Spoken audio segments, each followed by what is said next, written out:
Welcome to healthyayurveda.com. I'm Dr. Mike Dhaliwal, Vedic Sage. In this video, I want to make the correlation between the 5 great elements called Panchamahabhutas, talk about the 20 Gunas, or the 20 qualities, which are the 10 pair of opposite qualities, and then talk about the 3 doshas, which are vata, pitta, and kapha dosha. So, Ayurveda is an extremely vast science, but for simplicity's sake, we'll start our discussion with the 5 great elements called the Panchamahabhutas, which are ether, air, fire, water, and earth. These 5 great elements create the building blocks of this material universe. And Ayurveda explains that each of these 5 elements are also associated with the 5 senses. For example, ether is associated with sound, or the ability to hear. Air is associated with the sense of touch perception. Fire with vision. Water is associated with taste, and earth being associated with the sense perception of smell. So, this implies that these elements are the means for which we perceive this material universe, which itself is a vast topic, and we'll leave it at that for now, knowing that it's these very elements which are the building blocks which constructs and allows us to perceive this material universe. The next step to understand is that various qualities spring forth from these 5 great elements, and these qualities are rather intuitive. And for our convenience, these qualities can easily be categorized into 10 pair of opposites. For example, hot is the opposite quality of cold, light is the opposing quality of heavy, and smooth is the opposite quality to something which is rough. So, these are the 10 pair of opposing qualities which arise from the 5 great elements. And Ayurveda goes on to explain that all substances, or dravyas, are comprised of the 5 great elements. And depending on the proportion of these 5 great elements, substances will possess distinct qualities, and depending on the qualities, each substance will have a specific inherent action, or karma. For example, a substance being predominantly of the fire element will tend to be pungent or spicy, and this pungent, spicy substance, for example, a green chili pepper, will have a heating quality, and therefore this chili pepper will help to improve or promote digestion as its action, or karma. Another substance, for example, being predominantly of the water and earth elements, may have a sweet taste, and this substance will have a cooling effect and will tend to help alleviate the burning sensation, which is almost the exact opposite effect of the previous heating substance of a chili pepper. So, these are just some basic examples to demonstrate that each substance has a specific effect depending on the qualities it possesses, which is determined by the proportion of the 5 great elements that it's comprised of.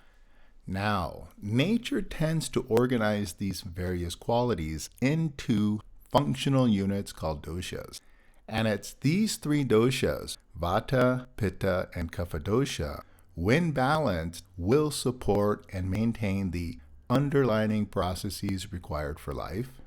And when imbalanced, these same doshas will cause disease and eventually destroy the body. Hence, this is why Ayurveda focuses on keeping doshas in the most balanced, normal state.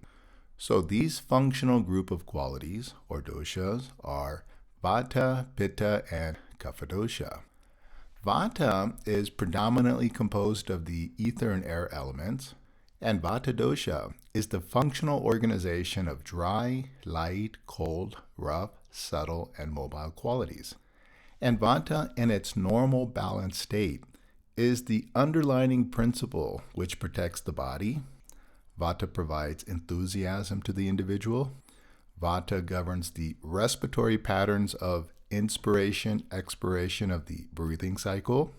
Vata provides the proper functioning of our senses, And vata also controls our natural urges and various reflexes such as sneezing, coughing, blinking, as well as the natural urges of elimination.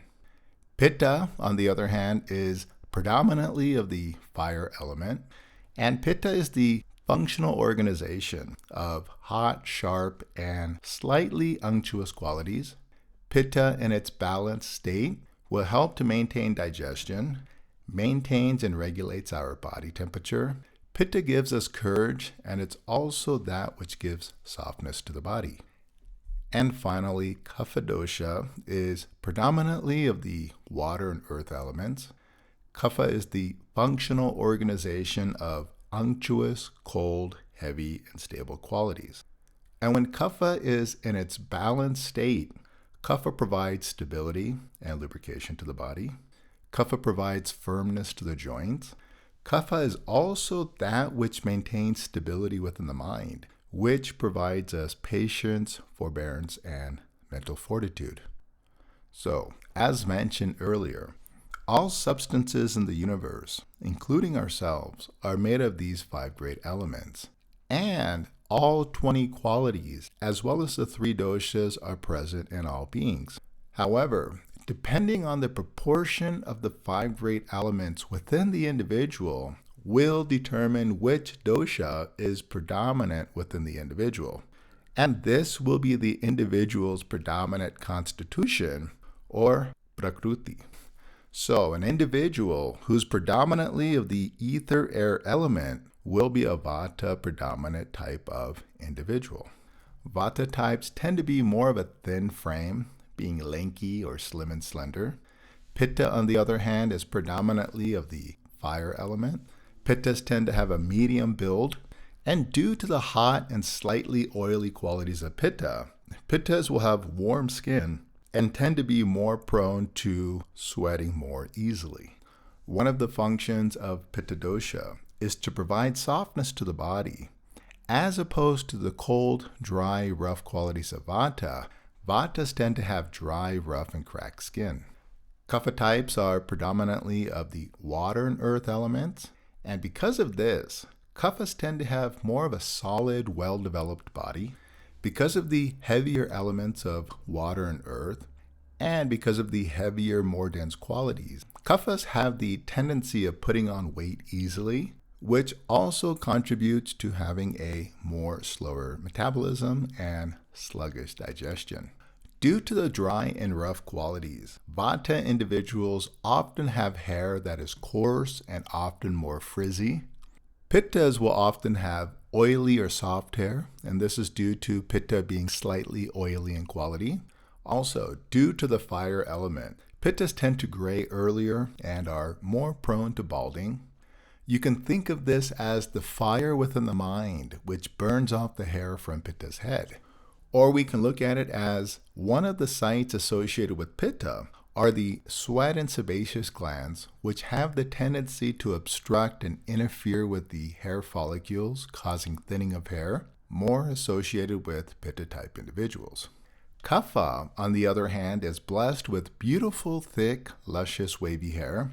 Kapha individuals have a pleasant demeanor with a cheerful face and a cheerful smile and a nice gaze. Kapha types have large, beautiful eyes with thick eyebrows, thick eyelashes. Pittas tend to have more sharp eyes with an intense stare. With regards to appetite and digestion, vatas tend to have a more irregular or erratic digestion. Pitta types tend to have a more intense hunger with strong digestion. And kapha types will have a slower and more sluggish digestion. With regards to the mind, it's more accurate to consider the mind in terms of sattva, rajas, and tamas, but we can generalize that vata, due to the mobile, subtle, and light qualities of vata dosha, their minds tend to be more artistic, creative, and full of enthusiasm. However, when there's excess mobile, light, and subtle qualities, this can lead to a sense of ungroundedness, forgetfulness, or indecisiveness. And if this ungroundedness continues and progressively worsens, this can make vata-type minds more vulnerable to anxiety, insomnia, and feelings of insecurity. Whereas pitta types tend to be more clear within the mind with regards to being analytical, sharp, intellectual, and punctual. These people are your type A personalities driven by success. These are your high-powered CEOs.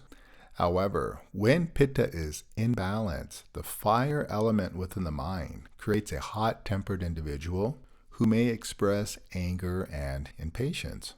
Kapha, on the other hand, is the symbol of patience due to the stable qualities of water and earth. Kapha provides for forgiveness due to its supportive nature, perseverance, and loyal nature.